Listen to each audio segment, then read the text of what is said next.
Flowey is Not a Good Life Coach by Unrested Jade. Chapter 14, The Brothering 2. This time, it's personal. Papyrus leapt to his feet. What was Undyne doing here? He shut himself in the closet.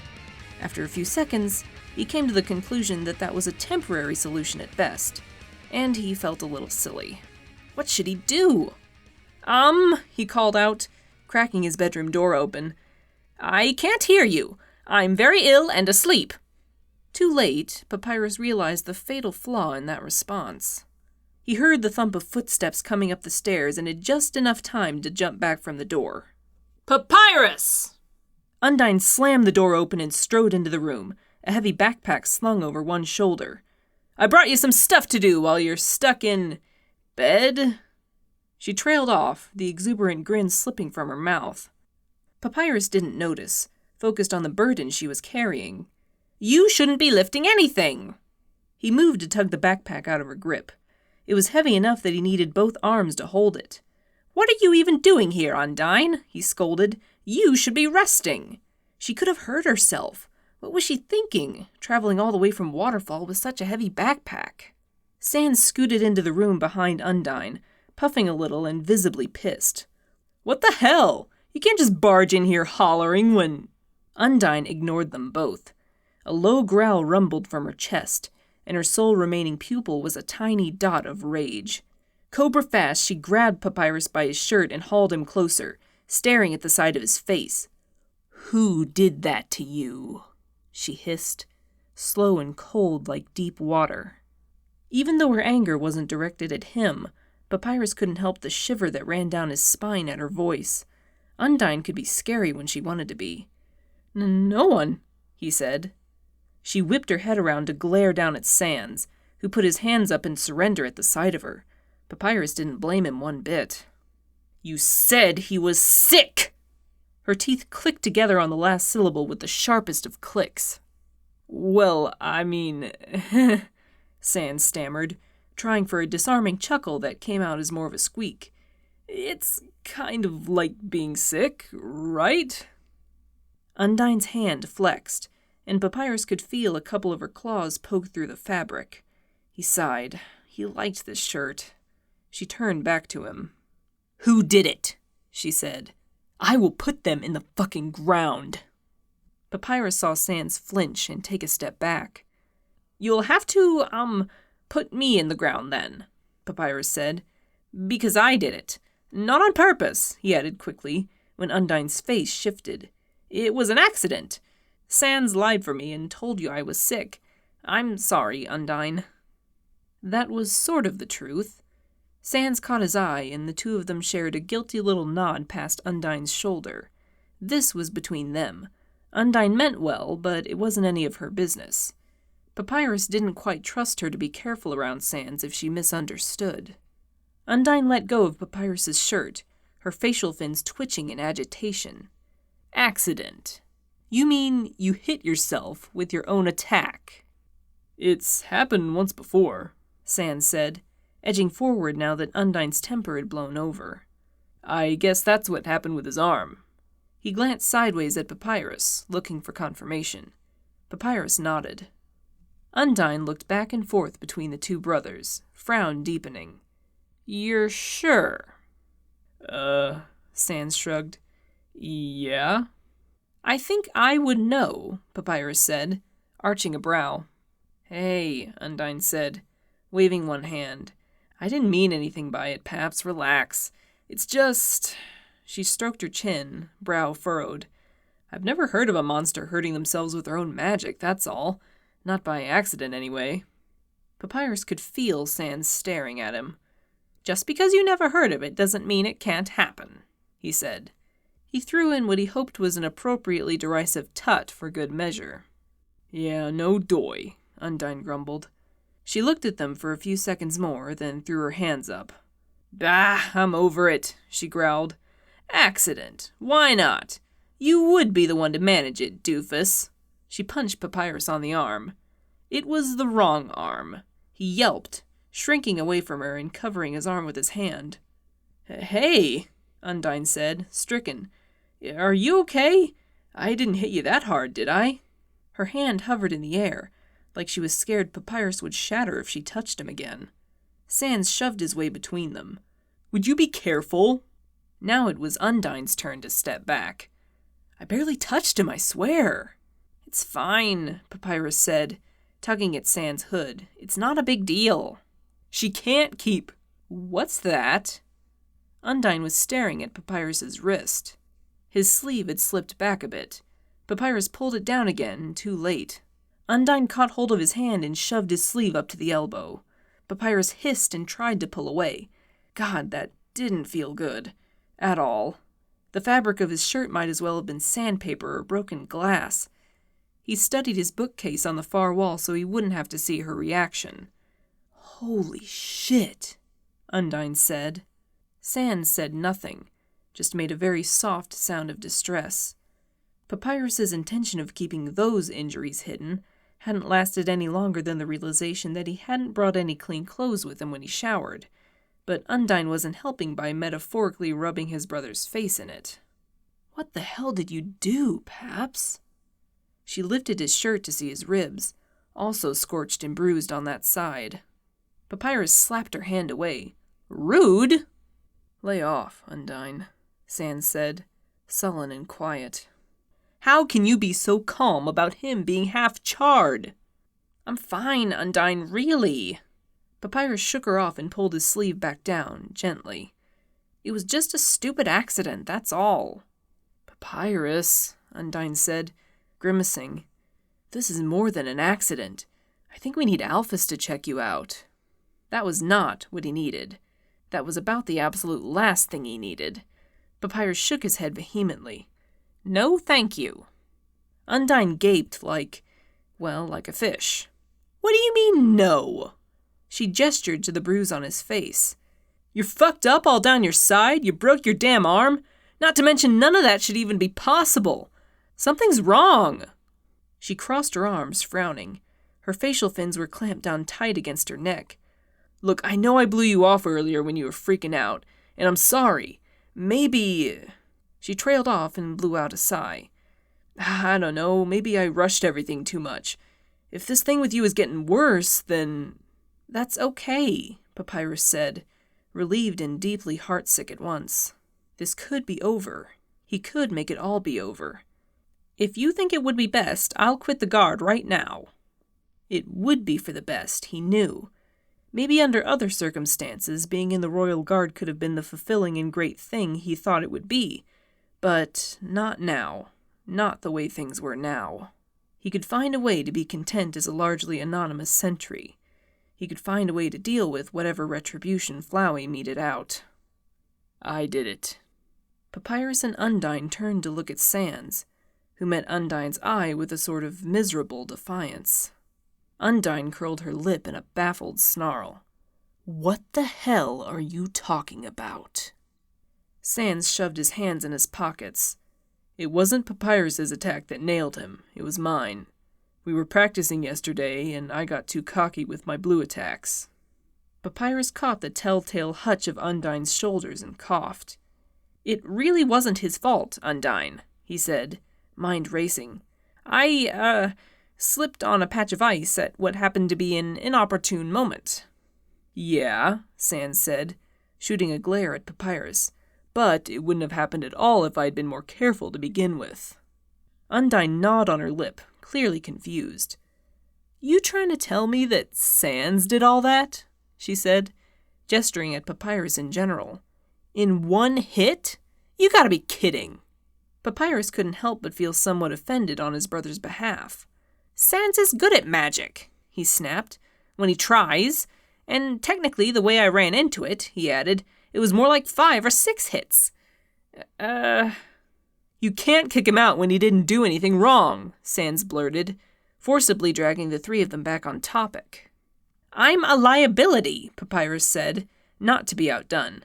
I'm already missing work, and I'm not even sick. Sans waved his arms. Because I beat you up. Undyne kept opening her mouth to interject, but there was no space for her. Instead, she watched the exchange, head whipping back and forth as though spectating a particularly tense ping-pong match. "That was an accident! That doesn't mean I hurt you any less. They're just surface wounds, Sans. I'm a lot tougher than you are. How does that make it okay?" "Because I'm fine," Papyrus said. Why was Sans so distraught over this? It wasn't like he'd been seriously injured. By tomorrow he'd be good as new in any case. Sans pressed the heels of his hands to his eye sockets. "Ugh, would you stop saying that?" "Oh my God, shut up!" Both brothers looked at Undyne. Her mouth was curled up into the manic grin of a woman pushed to the limit. "Is anyone in this house gonna be straight with me?" She crossed her arms. "Just tell me the truth, will you? You're both driving me nuts!" It was hard to keep the argument going with that baleful yellow eye trained on them. Papyrus, at least, had somewhat lost his train of thought. The next several seconds were filled with a lot of avoided eye contact and non-committal muttering. Neither brother wanted to be the one to tell Undyne what had actually happened, but they couldn't get a better cover story worked out with her standing right there. Undyne rolled her eye. "Ugh, it's even worse in stereo. Fine!" Papyrus jumped and saw Sans do the same. They were both clearly amateurs in the shouting department. "Fine," Undyne snapped again, at a more bearable volume. "Close ranks on me, see if I care." She shrugged. Her voice was like pickle juice. "I mean, we're friends and all, but whatever." Papyrus felt like dirt. Seeming to sense his distress, Sans shot him a warning look. Right. Sans had stuck his neck out, lying to Undyne to cover up Papyrus's disastrous loss of control last night. As much as he hated to hurt Undyne's feelings like this, he couldn't throw away the fragile alliance that had sprung up between himself and his brother. After everything they'd been through, it felt like being back on the same team again, however shameful the method. He started at Undyne's hand on his shoulder, his good one. "Look," she said, "I'm not happy about being lied to, but this isn't the hill I'm gonna die on. As long as everyone's okay, you can sort out your own shit. I don't know where you two boneheads got the idea I was gonna can anybody." She glared at Sans, then at Papyrus. "And you better not even think about quitting Paps. I mean it." "But—" "Shut it! We ride together, we die together, guardsman." Undyne's glare softened. "It's gonna take you a while to find your feet, Papyrus. I don't expect anyone to be flawless and have everything figured out when they join up. It's a process. In fact," she said, mouth twisting into a proud grin, "I think we might have found your niche. And it's all thanks to you curb-stomping me." Papyrus flinched. "I really don't think that's my niche, Undyne." No, Undyne shook her head. "I don't mean that," she said. "Take a look in the pack." Papyrus crouched and unzipped the pack. It was full of paper? "What," Sans said, "is all that?" Undyne chuckled and gave Sans a good-natured slap on the back that nearly bowled him over. "That's what's going to keep old Paps busy while he's sick in bed, Sans." Papyrus caught the faint smell of brimstone, realized what all that paper was, and snatched a page out. He skimmed a few lines. "Undyne, these date back months." "I know, right?" Undyne grinned wider. "I'm supposed to prepare a master report for King Asgore at the very end of every month, but I forgot about it for, the last 4 months." 4 months. You're serious? Papyrus supposed this was just karma coming to call again for his many transgressions. Wait, this was his niche? Fielding paperwork? Undyne made a sort of oh well gesture. "You can do it," she said breezily. "I actually read that report you dropped off, and it's way better than anything I could have done.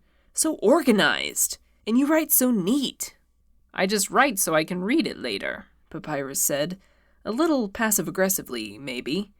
Possibly. "See? You're a genius!" Sans's face had been steadily darkening during this exchange. He crossed his arms. "So, your response to hearing my brother was sick," he said, calmly, "was to dump a backpack full of your neglected work on him? Am I understanding that correctly?" Undyne waved him off. As the newly appointed official clerk of the Royal Guard, it's now his backpack full of work, she corrected. And it won't take him that long. Are you serious? Sans drew himself up to his full height. Do you know how long it took him to sift through a week's worth of that illegible crap? He stabbed a finger at the pack's direction.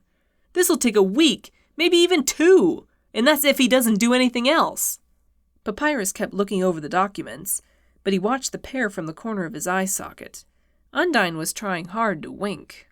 Exactly! You're welcome, she said, giving Sans a conspiratorial nudge with her elbow.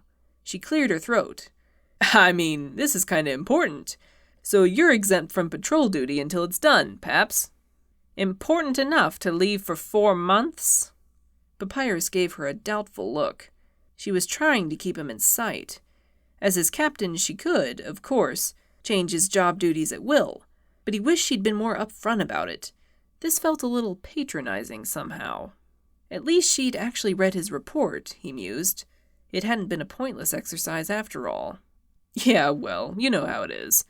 But seriously, she said, Asgore's starting to get kinda naggy about it. So start on it as soon as you can, okay? Sans seethed at her side. Undyne didn't seem to notice, but Papyrus knew his brother's tells. I'll start in the morning, Papyrus said. Dragging Undyne into their fighting was undesirable at best, and Papyrus would rather avoid it. Sans would hit the ceiling if he tried to do any work today. It took a lot to rile him up to such a degree, but the stress of last night coupled with Undyne's less than soothing presence seemed to be wearing away at his normally unflappable brother's nerves. Undyne looked put out for a moment. Papyrus watched the way Sans was eyeballing her, as though waiting for her to say something worth yelling over. Sans' glare faltered. Wow, he said, you're really clammy. Papyrus stood, the mountain of paperwork forgotten. He's right. Her scales were coated in a thin slime, and duller than usual. It was subtle, but her fins quivered slightly, as though it was taking an effort to hold them out. Papyrus frowned. You're not feeling well, are you? You overdid it. Pshaw! Undyne crossed her arms. Relax, dorks, I'm totally better now. She puffed up her chest, radiating health, or at least trying very hard to. I even got a workout in before I came here. Gotta make up the gains I lost while I was lazing around the house, you get me? No wonder she looked like she was about to fall over. After the night he'd had, the morning he'd had, somehow this was the last straw. The only thing I'm getting you, he said, pinching a facial fin and frog-marching her out of his room, is downstairs so you can eat something and rest before you go straight back home. Anger with a constructive purpose zinged through him. It felt almost cleansing. Ow, ow, ow, Papyrus, jeez! Papyrus could hear Sans snickering behind him. That alone was worth any amount of embarrassment on Undyne's part. She deserved it for being so reckless. Honestly, she was even worse than Sans. He released her fin only when they'd reached the couch. Sit, he said, and dashed to the kitchen to fetch her a glass of water. She dehydrated easily. When he came back, Sans was helping her arrange the Afghan over her lap in a particularly gloating way. Undyne scowled at him as she accepted the glass from Papyrus. What are you grinning about? Nothing, Sans said. It's just funny when it's happening to someone else is all. Remote? Yeah, she grumbled, but took the remote when Sans offered it. Get your bony asses in the kitchen and make me some food then. She switched on the TV and proceeded to ignore the both of them, sulking and sipping at her water. Man, Sans said, once they'd passed through the archway into the kitchen. Poor Alphys. She must have been a nightmare to deal with when she was actually laid up. Alphys did seem rather tired when I saw her, Papyrus conceded. Undyne took a lot of pride in her physical strength. She couldn't have been an easy patient. Rummaging around for ingredients, leftovers were fine when it was the two of them, but guests deserved fresh food. Papyrus tried to figure out what was niggling at him, like he'd forgotten to do something.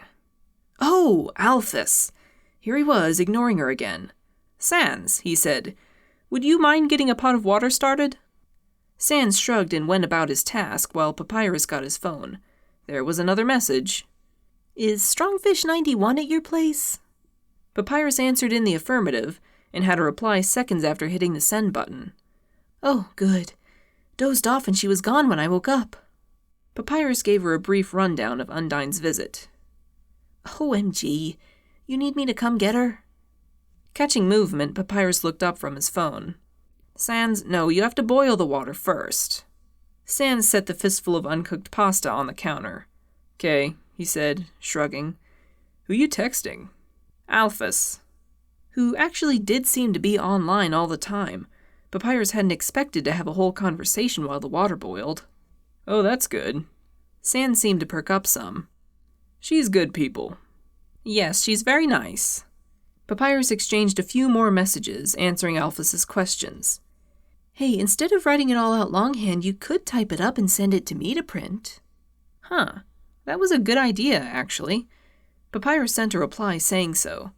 Come to think of it, there might not have been enough paper in the whole house to write that monthly, now quarterly, report. Once the water came to a boil, Papyrus said his goodbyes and put his phone away. He had the feeling that Alphys would happily keep trading messages all afternoon, but he really needed to get the sauce started. "She wondering where her fish wandered off to?" Sans said, as Papyrus diced vegetables. There wasn't time to properly mash them, unfortunately. Maybe they'd soften up enough when they cooked so that it wouldn't matter. "Yes. Looks like Undyne gave her the slip." Sans made a face. "Kinda hard to imagine her sneaking anywhere." "She can be surprisingly quiet, believe it or not."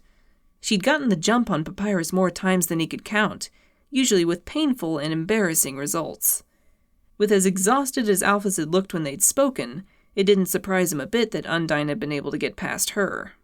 Papyrus had Sans keep an eye socket on the noodles while he cooked the sauce. He added some oil to the pan, hoping it would help make everything a little more liquid. As he'd feared, it didn't really end up as a sauce. Just oil and vegetables and seasonings, all clearly visible and not the homogeneous paste like it was supposed to be at all. "Smells nice," Sans said. Papyrus thought he detected a hint of surprise in his brother's voice, but let it go. "I ruined it," he sighed. Now that the pasta was drained and he'd tossed everything together, it looked really stupid. Sans shrugged. "I don't know, bro. I think it kinda looks nice like that." Undyne was probably going to need another glass of water to wash this mess down. Oh well. Papyrus fixed a plate for her and brought it out. She was sprawled across the couch and looked to be having as hard a time getting comfortable as Papyrus usually did. "Thanks, Paps," she said, sitting up and taking a plate from him. She peered at the multicolored disaster. "Looks different than usual. You experimenting?" Papyrus sat down next to her, resting his chin on his hand. "No," he said gloomily. "It just didn't come out right. I'm sorry if it's terrible." She took a bite, chewing methodically. Her eye widened, and she swallowed. "Holy crap!" "That bad?" Undyne didn't answer right away, too busy shoveling more failed spaghetti down her gullet. "It's not bad," she said finally, spraying a bit. She gulped down her current bite after minimal chewing. "Not bad at all. What'd you do different?" Papyrus shrugged. He was happy she liked it at least, even if he didn't understand why. "I cut up everything with a knife instead of punching it, and I put some oil with it in case it helped melt the vegetables, even though it didn't really," he said. It was no wonder it hadn't cooked quite right. Could vegetables melt? Cut things with a knife and use scalding hot oil. Undyne looked thoughtful for a second. "I could get behind that. Yeah." Sans wandered out to the living room and sat on Papyrus's other side. He glanced at Undyne, who was still eating. "See, look at you worrying about nothing," he said quietly. "She likes it fine." In a matter of minutes, Undyne had polished off the whole plate and set it aside on the floor. The three spent the next hour and a half or so chatting, awkwardly at first, since they were all still a little ticked off at each other, and watching TV. At some point in the middle of a soap opera they'd all seen before, Papyrus became aware of a weight on his shoulder. Undyne had fallen asleep. He wasn't sure when that had happened, but there was a considerable patch of drool on his shirt already. "Oh my God," he said, just above a whisper. "Really?" She was on his injured side, but her added weight wasn't doing much to add to the stinging ache he was already feeling, which was good. He just couldn't move, which wasn't so good. Sans looked over at them and smiled. "Wow, she is out." "I can see that, Sans." "Here," Sans said. shifting to lean against Papyrus. "I'll help prop you up." Papyrus huffed in irritation. "I don't know if that counts as helping." Sans didn't answer. Papyrus was about to say something else when he heard soft snoring. Really? He couldn't even get to his phone to talk to Alphys with the two of them leaning on his arms. Great. Papyrus woke up with a view of the ceiling and had a brief moment of panic. What time was it? How long?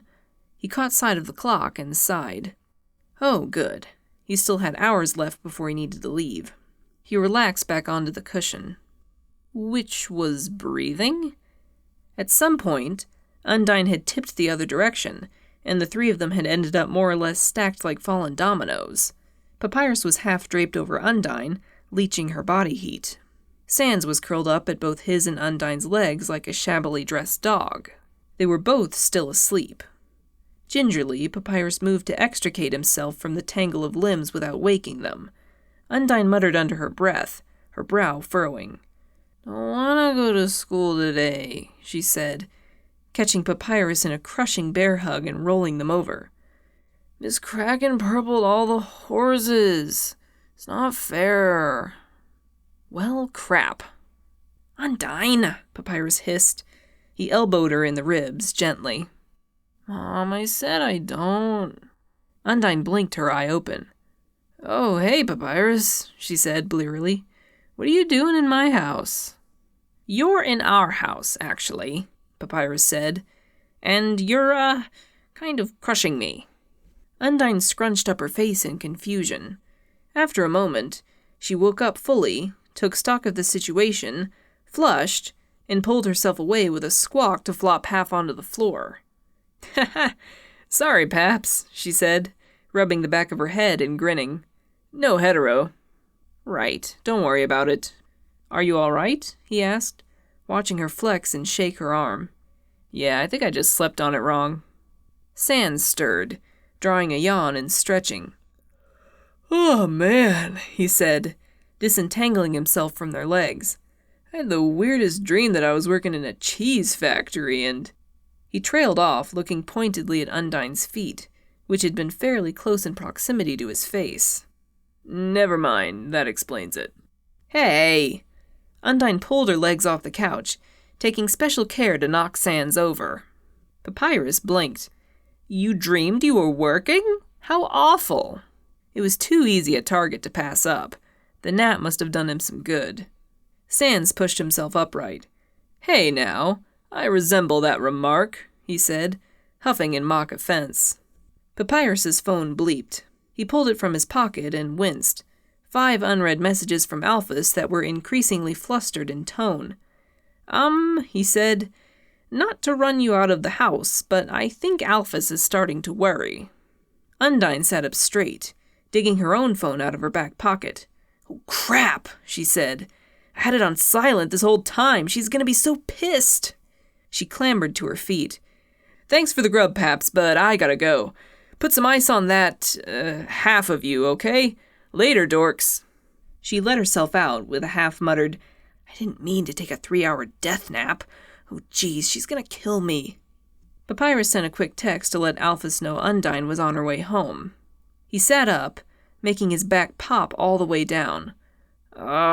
He said, "I thought you weren't going to let me sleep on this thing again." "I've brought dishonor upon this family," he said, but he didn't seem terribly broken up about it. Papyrus thought he should probably get up, find something productive to do for a few hours. Maybe he could get that backlog of reports started, or clean something, or... Instead, he just stayed on the couch with Sans, watching TV and dozing. Uncomfortable and lumpy as it was an oasis, and he wasn't quite ready to leave it.